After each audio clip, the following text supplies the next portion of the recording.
حقیقی روح کیا ہے؟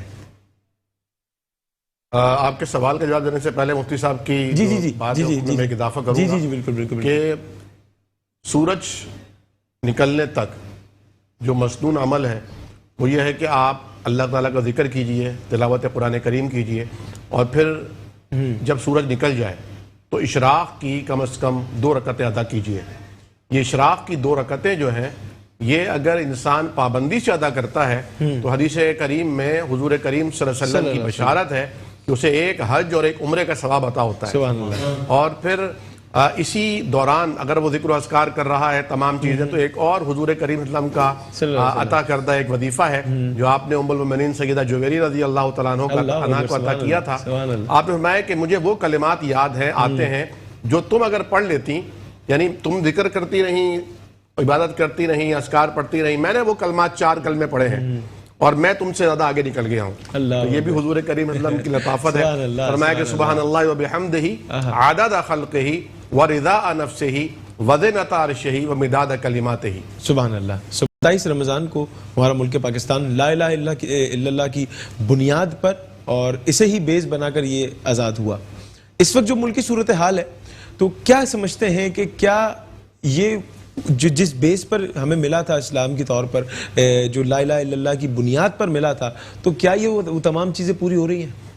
دیکھیے لا الہ الا اللہ کے جو تقاضے ہیں، اقبال نے کہا تھا چیمی گویم لا الہ بلرزم کہ دانم مشکلات لا الہ را۔ سبحان اللہ۔ زبان سے کہہ بھی دیا لا الہ تو کیا حاصل، گر دل و نگاہ مسلمان نہیں تو کچھ بھی نہیں۔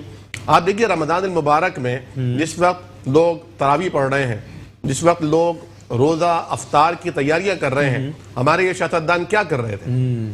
یعنی رمضان کا وہ جو احترام رمضان ہے وہی نظر نہیں آ رہا، محسوس نہیں ہو رہا۔ تو یہ ایک بہت بڑا المیہ ہے، اور انشاءاللہ نہیں ہے نا امید اقبال کشت ویراں سے، ذرا نم ہوئی مٹی تو بڑی زرخیز ساقی۔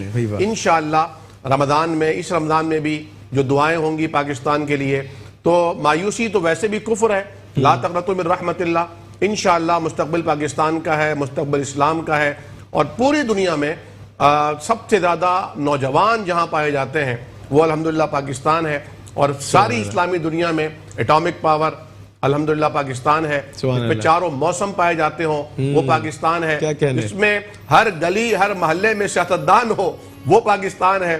تو میں سمجھتا ہوں انشاءاللہ تعالی پاکستان کا مستقبل انشاءاللہ تابناک ہے، روشن ہے، اور پاکستان انشاءاللہ سروائیو بھی نہیں کرے گا بلکہ دنیا کو لیڈ کرے گا انشاءاللہ۔ تو دونوں پہ اگر موازنہ کیا جائے تو موازنہ جائز ہے، کیا جا سکتا ہے ان دونوں کا موازنہ؟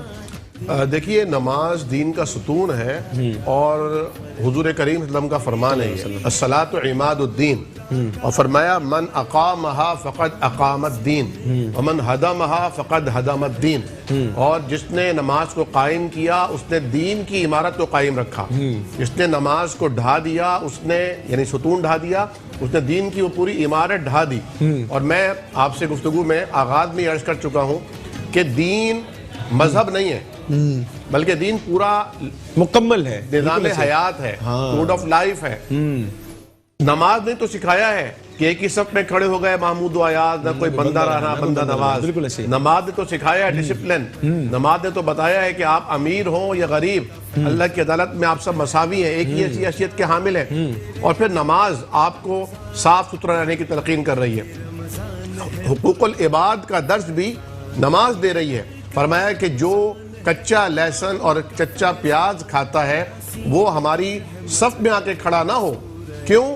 کیونکہ فرشتوں کو بھی تکلیف ہوگی اور جو ساتھ میں کھڑے ہوئے ہیں ان کو بھی تکلیف ہوگی۔ جمعے کے دن بڑا اجتماع ہوتا ہے، لوگ دور دور سے آتے ہیں جامع مسجد میں۔ فرمایا کہ جمعے کے دن غسل کرنا فرض ہے، واجب ہے۔ کیوں؟ تاکہ کسی کو تکلیف نہ ہو کہ تمہاری بو، تمہارے پسینے کی مہک اسے اذیت نہ پہنچائے۔ یہاں تک فرمایا کہ جب تم نماز کے لیے آؤ تو آرام سے چلتے ہوئے آؤ، کسی کی گردنیں نہ پھلانگنا۔ تم اگلی صف میں جانے کے لیے، امام کے قریب ہونے کے لیے گردنیں پھلانگ رہے ہو، فرمایا یہ تو تم جہنم کے پل کراس کر رہے ہو۔ تو یہ حقوق العباد سکھایا جا رہا ہے۔ تو جو لوگ یہ سمجھتے ہیں کہ نماز میں کیا ہے، حقوق العباد ہونا چاہیے، انہیں پتہ ہونا چاہیے کہ جو اللہ کا حق ادا نہیں کر سکتا وہ اللہ کے بندوں کا حق ادا کیسے کرے گا؟ جب اللہ رب العالمین نے آپ کو پہچان عطا فرمائی، آپ کو عرفان عطا فرمایا، اس قابل بنایا کہ آپ اپنے آپ کو اور اپنے ارد گرد کے لوگوں کو فائدہ پہنچا سکیں، اس اللہ کو آپ نہیں پہچانتے. تو اسی لیے تو قرآن نے کہا اولئک کالانعام بل ہم اضل، یہ تو ڈھور ڈنگر مویشی ہیں، یہ اس سے بھی گئے گزرے ہیں. وہ بھی اپنے آقا کو پہچانتا ہے، وہ آتا ہے تو کھلکھلاتا ہے، خوش ہوتا ہے. یہ اپنے رب کو ہی نہیں جانتا، اپنے رب کو ہی نہیں پہچانتا. اللہ اکبر. تو وہ جو نوجوان ہے جو اس وقت غافل ہیں، اور اس رمضان کے پرمسرت موقع پر اس بابرکت مہینے میں کیا پیغام دینا چاہیں گے؟ میں یہ عرض کروں گا کہ نماز جنت کی چابی ہے. نماز حضور کریم صلی اللہ علیہ وسلم کی آنکھوں کی ٹھنڈک ہے. آپ سیدنا بلال سے فرمایا کرتے تھے ارحنا یا بلال بالصلاۃ او کما قال، کہ اے بلال اذان دو تاکہ ہمیں راحت ملے. اللہ یعنی آپ نے فرمایا کہ جعلت الصلاۃ قرۃ عینی، نماز کو میری آنکھوں کی ٹھنڈک بنایا گیا ہے. تو جو مسلمان یعنی گئے سے گیا مسلمان بھی، جو بے عمل ترین مسلمان ہے، وہ حضور کریم صلی اللہ علیہ وسلم کی محبت اس کے دل میں لازمی بات ہے. چنگاری کی صورت میں صحیح موجود ضرور ہوتی ہے، اور جب کبھی حضور کریم کا نام آتا ہے اس کا دل مچلتا ہے. مدینے کی بات آتی ہے اس کا دل تڑپ جاتا ہے. گناہگار سے گناہگار انسان بھی چاہتا ہے کہ میں مدینے ایک دفعہ ضرور چلا جاؤں، حضور کریم صلی اللہ علیہ وسلم کی آپ کی ان گلیاں دیکھ لوں جہاں پر آپ چلا کرتے تھے.